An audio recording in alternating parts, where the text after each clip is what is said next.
Good morning. Ngasigi runes ki reading so I pedi ngase ko runes ki reading se group 1 group 2 ko hadi number 1 consider antraga number 2 consider ko 1 dana karamba symbol la ke have do yengase 2 dana karamba symbol la ke do yengase ko kem ta khanda bi only just mind ko ai do 1 do choose to ge natraga ai do 2 do choose to ge have gi amaina gumba khanbiyo ko adugi matung in na ko I said ki ani katang lokhoke ko ani lokhoga first ko ahamba ko ahamba se I man bam la ko se symbol se I symbol am la aduga number sina hadi group 2 gi ko group 2 gi sina se le ko se lai se hoji se lepaga leiba gi type tam toy ko hadi lepaga leiba ha ga di concentrate tong ngam da bani khangde action long ngam da bani khangde pura block tok se leiba gi type tam ma toy ko adu duna yara ga di adu maina lai khan bani adu gi poto khoi change tong na ba tau se ba change tong na ba tau se ha ba hadi concentrate tong ngam de na khala se lai pa ba da concentrate tong ngam dra ga hadi kari gi da mak da ngam dri no hadi kamain tor ga ai ngam han si ge haite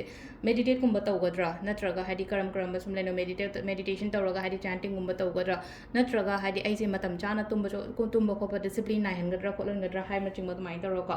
non action and has and non action hadi action low ro ba zik hadi ai khalaga ge do we le no to ge na khalaga di hadi sel to ro hadi kano to ba hai tar ko psychological blocks na kari la no hadi emotional blockages kari crash ko ma am ke do we la no ko adu release to hon ba tai ba du gi pot ma am do ko lepa ga le ko no ko hadi hadi dum lepa ga hadi to go da bul ra ko sum loin lepa ga lai ba gi type tan to ko adu ne ko ne hadi hai sai se si ja na hadi kitang change so ko yo shana